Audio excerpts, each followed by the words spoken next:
Suburban Sentinel here, on the road doing a little bit of dog sitting for these two big Bachigaloo black labs, Jupiter and Mars, who are each about 5 times the size of my dog. Sweet guys, but man, are they big. Anyway, in the last video, which I will put a link to, we talked about the 4 basic pillars of prepping. And one of those pillars, and in my opinion the most important one, is mental fortitude. That is having the will to survive, being able to cope with stress, and being adaptable.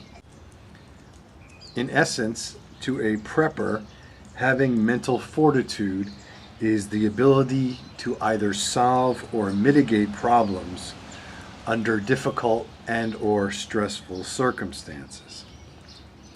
Now, people react to stress in different ways, and it's hard to know how you will react until you've been tested. Now, some of us have been tested for real. We've gone through calamities and hardships in our lives, and that is probably the ultimate test. Those tests can come in a variety of different forms. Some folks out there have been in the military, or they were or are first responders. If you have not been tested in any way, that doesn't make you any less of a person or otherwise prevent you from becoming a prepper. It just means you haven't had the test yet.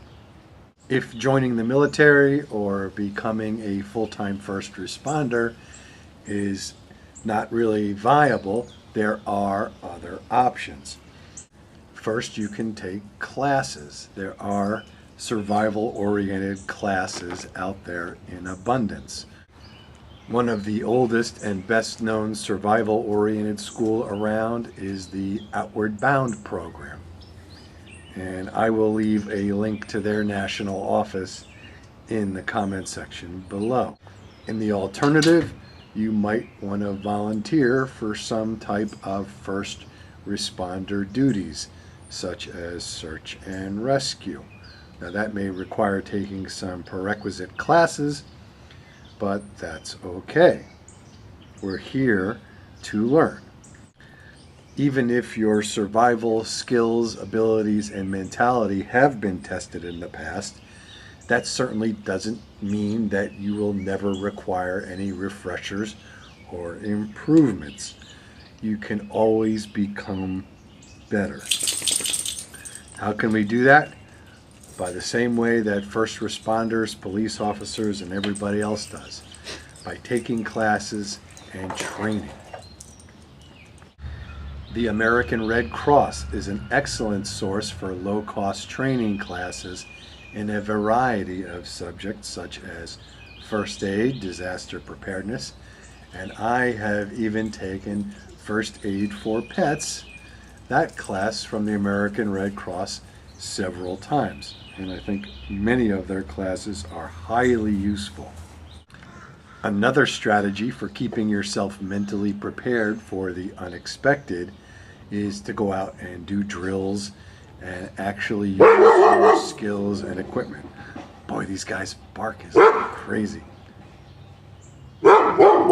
In the next few videos, we'll talk more in depth about the other pillars of prepping, and we'll probably do some more things on mental fortitude and prepping in the future as well. So, thanks for watching. This is the Suburban Sentinel, along with Jupiter and Mars, these 2 incredibly large, misbehaved dogs.